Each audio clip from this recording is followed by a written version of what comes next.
everyone, and welcome back to the park.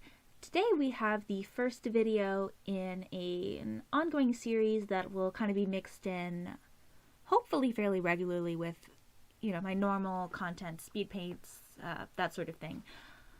Specifically, this is actually the first part of two.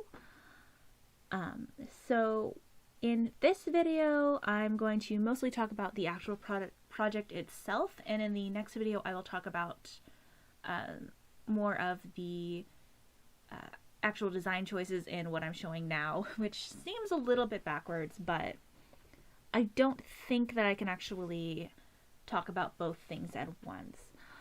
So this project itself is currently on my website as the Magical Girl Gang project, and it is a combination of two things. One of them is that I genuinely enjoy character design and actually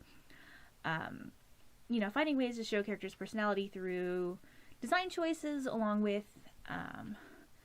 keeping them consistent through various pieces, and actually in a group way that makes sense. And the other part is kind of a love letter to some of my childhood influences. So this project is a strange combination of Magical Girl and Power Ranger tropes. And initially those two things may sound like they don't necessarily go together, but they kind of do. They have some similarities. And I'm not just talking about the fact that they were integral parts of my childhood.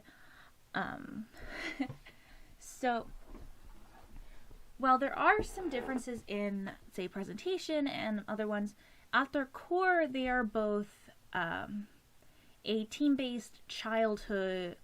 Not necessarily, but ones I'm taking from right now are they're both a hero-based child aimed, product.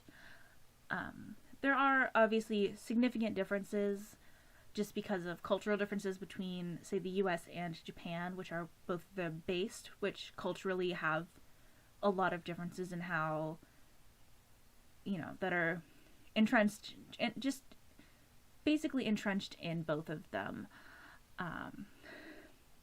But again, we're going to pull some tropes from both of those for this project. And right now, basically, this project is just a character design and world building. So the project itself is going to be the design of the main group of, the main magical group, or at this point in time, Magical Girl Gang. Again, that will be updated once more the world building is actually put in, so there's a proper name for them. But since this is mostly just a design, a design practice as opposed to an actual future product, I feel comfortable just calling it the Magical Girl Gang right now.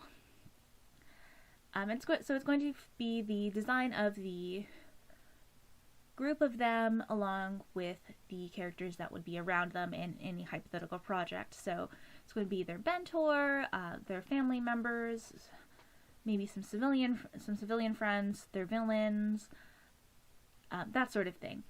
And some of these aren't necessarily, don't necessarily have concrete plans. So it could be, their mentor could just be one character, or it could be a team. It does vary on some things, just because the differences in the tropes. Like Magical Girls, their powers tend to be derived from something about that character specifically. We have Sailor Moon, where she's the reincarnation of the Moon Princess, and her team are also, the reincarnation of the other planet's princesses. Or, Cardcaptor Sakura, she opens the book and releases the cloud cards. Mermaid Melody, they are the princesses of the ocean. They're actually manifestations, of the ocean's powers to an extent. Kamikaze Kaito Jane, where she is the reincarnation of Joan of Arc. Tokyo Mew Mew, where it's a little bit different just because it is somewhat random, but there was something in their DNA that meant that they specifically were compatible with the technology that you know, put, or DNA or their spirit, whichever way that, you know, ended up with their animal, like, pieces, that sort of thing. So it's very much like specifically something that the character does, or it's like a one-off story, or it's tied closely to them, as opposed to Power Rangers, which is much more of a combination of things. So Power Rangers tends to be a legacy, while Magical Girls tend to be their own story. The biggest exception I can think of right now is Madoka Magica, but that was mostly like a subversion of a lot of Magical Girl tropes. And specifically like an end. But Power Rangers very much tends to be a legacy, even if it, you know, the actual like series wouldn't lead you to believe that. Like in the first season, like Mighty Morphin Power Rangers, technically they are the first Power Rangers on Earth, unless you actually like look through the canon of the other groups. But they are but you know, they're still a legacy, and the way that they're chosen isn't necessarily because, you know, any of them are, you know, descended from a specific like form or warrior or anything like that. They're just teenagers with attitude. Moving on from there, we, you know, some of the replacements once, you know, for, you know, the new, you know, pink, yellow, blue Rangers, black. I can't quite remember how they got chosen, but I'm pretty sure it was just because they were there and they had certain skills. I think my brain wants to say that that Cat became a Ranger because she Tanya Harding Kimberly, but I don't think that's quite right. I don't think they basically did Tanya Harding. Anyways, but you know, Turbo, you know, Justin ended up the Blue Ranger because he was talking to Adam and was hiding under his, you know, his bed, and they needed a Turbo Ranger. You know, Dino Thunder, they had detention, so they found the, you know, they found the Dino Stones, ended up as Rangers that way, and they tied into the legacy because their mentor / you know, Black Ranger was Tommy Oliver, who's been like 4 different Ranger colors at this point or something like that. Power Rangers Samurai was supposed to be like a giant reboot, not actually tied into any of the initial, any of the other series to an extent. But even then, they had the Samurai legacy, so they all were, you know, their parents had been the Rangers, so they were the Rangers. So it's very much legacy driven, even if it's, you know, in story, even if the actual stories themselves are not necessarily anything different. Mystic Force, you know, same thing. So they have a legacy that they're working through in this particular team, which is actually where, so, you know, their mentors, they have a history in this world that's not necessarily driven by them in any way. It's basically what I'm saying. So, yeah, and there's also going to be some world building bits and bobs. So this whole thing is just going to be a really fun exploration of a lot of things. Yeah, so I think I have a little bit of time to talk about character in this. So this is the leader of the group. Her name is Carmine Ward, and she is the red kind of, so she's the leader. This is pulling more from the Power Ranger side, like with the Legacy, pulling from the Power Ranger side, even though the actual design, once transformed, is very much influenced by the Magical Girls. So, in Magical Girl, most of it, the main character is the pink, you know, it's the one that wears pink, but that doesn't necessarily mean that they're the leader of the group. That just means that they're the main character. Someone else may be the actual, like, you know, the actual leader.